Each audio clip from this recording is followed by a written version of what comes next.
मर्यादा पुरुषोत्तम राम की धरती पर जिस तरह से भारतीय जनता पार्टी ने प्रभु श्री राम की मर्यादा को खंडित किया, हर ओर डलवाया, कार्यकर्ताओं के पीठ पे लाठियां मारी पुलिस के लोगों ने, जिस समय बूथों पर भारतीय जनता पार्टी के गुंडे कैप्चर कर रहे थे, यहां तक पीठासीन अधिकारी बटन दबा रहे थे, इसकी शिकायतें दिया।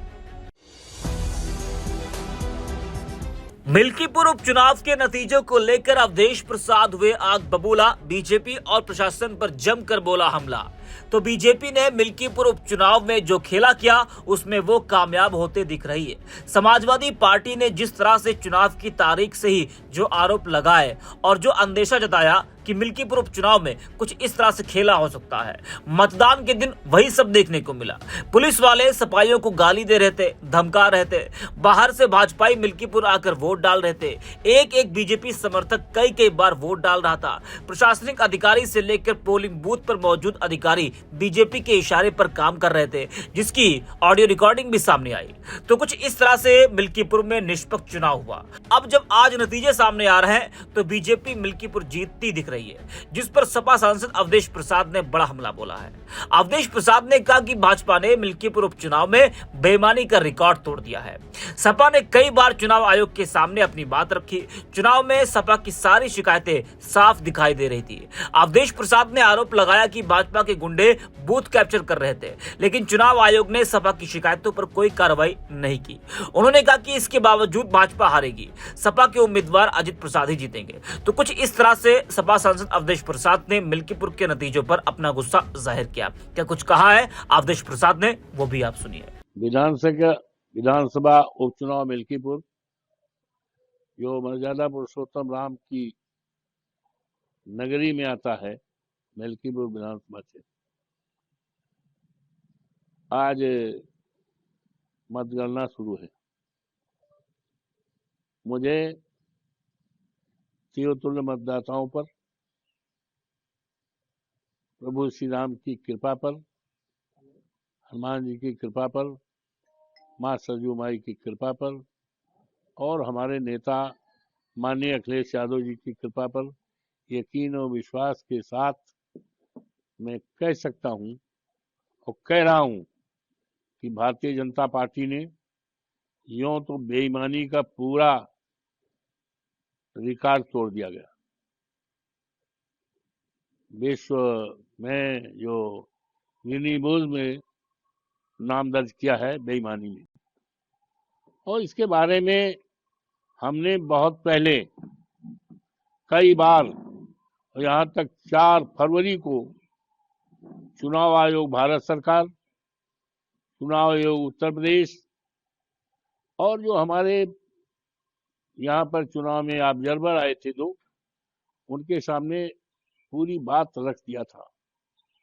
एक एक अक्षर उन्होंने पढ़ा और जो जो शिकायतें और संभावनाएं थी जिनके बारे में मैंने उनको पूरी तरह से, और यहाँ के दैनिक जागरण को, अमर उजाला को, जन मोर्चा को और सबको दे दिया था। और चुनाव जब हो रहा था तो जिन जिन शिकायतों पर, संभावनाओं पर मैंने दिया था, वो सारी हमारी शिकायतें, संभावनाएं पूरी तरह से उस समय साबित हो रही थी। जिस समय बूथों पर भारतीय जनता पार्टी के गुंडे कैप्चर कर रहे थे, यहां तक पीठासीन अधिकारी बटन दबा रहे थे, इसकी शिकायतें दिया। लेकिन उन शिकायतों पर जो ऑब्जर्वर आए थे, अटेंड करते थे जरूर, हाँ जी करते, लेकिन कुछ नहीं किया और पूरी तरह से लूटपाट किया गया। इसके बावजूद भी भारतीय जनता पार्टी हारेगी। समाजवादी पार्टी का उम्मीदवार, अखिलेश यादव जी का उम्मीदवार, पीडीए का उम्मीदवार अजीत प्रसाद जीतेगा और एक इतिहास इस देश में कायम होगा कि मर्यादा पुरुषोत्तम राम की धरती पर जिस तरह से भारतीय जनता पार्टी ने प्रभु श्री राम की मर्यादा को खंडित किया, फर्जी वोट डलवाया, कार्यकर्ताओं के पीठ पे लाठियां मारी, पुलिस के लोगों ने न जाने कितनी भद्दी भद्दी गालियां दी। ये सारा रिकॉर्ड बनाया है बेईमानी का। और अफसोस है कि चुनाव आयोग पूरी तरह से खामोश रहा। ऐसा लग रहा था चुनाव आयोग भी सरकार के दबाव में आया है।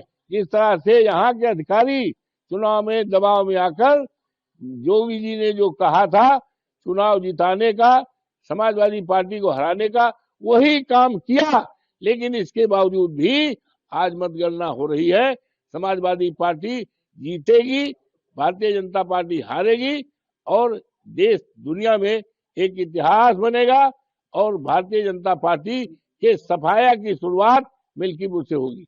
तो सुना आपने, बता दें कि नतीजों से पहले भी समाजवादी पार्टी की तरफ से धांधली के आरोप लगाए गए थे। अखिलेश यादव और अवधेश प्रसाद ने प्रशासन पर कई गंभीर आरोप लगाए थे।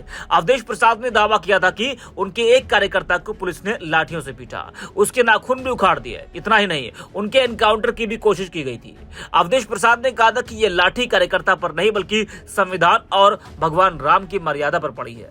अवधेश प्रसाद ने आरोप लगाया था कि मिल्कीपुर उपचुनाव के दौरान बूथ के कर्मचारियों, पीठासीन अधिकारियों के द्वारा बड़े पैमाने पर खुलेआम धांधली और बेईमानी की गई है।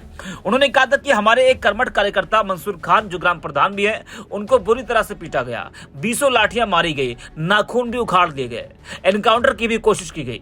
बता दें कि इस सीट पर उपचुनाव सपा और बीजेपी के बीच प्रतिष्ठा का सवाल था। बीते लोकसभा चुनाव में अयोध्या की सीट हारने के बाद खासतौर पर बीजेपी ने यह उपचुनाव जीतने के लिए अपनी पूरी ताकत लगा दी थी। बीजेपी की तो मेहनत थी, साथ ही प्रशासन ने भी बीजेपी को जिताने के लिए बड़ी मेहनत की। बीजेपी कार्यकर्ताओं से ज्यादा प्रशासन के लोगों ने पसीना बहाया, जिसका नतीजा आपके सामने है। मिल्कीपुर सीट बीजेपी की नाक का सवाल थी, उसको यह सीट हर हाल में जीतनी भी थी, भले ही कैसे, क्योंकि अयोध्या हार का बदला जो लेना था। मुख्यमंत्री योगी आदित्यनाथ भी इस सीट पर कई बार गए, जबकि बीजेपी के कई के मंत्री महीनों से मिल्कीपुर उपचुनाव के लिए प्रचार कर रहे थे। मर्यादा पुरुषोत्तम राम की धरती पर जिस तरह से भारतीय जनता पार्टी ने प्रभु श्री राम की मर्यादा को खंडित किया, फर्जी वोट डलवाया, कार्यकर्ताओं के पीठ पे लाठियां मारी, पुलिस के लोगों ने ये समय बूथों पर भारतीय जनता पार्टी के गुंडे कैप्चर कर रहे थे। यहाँ तक पीठासीन अधिकारी बटन दबा रहे थे। इसकी शिकायतें दिया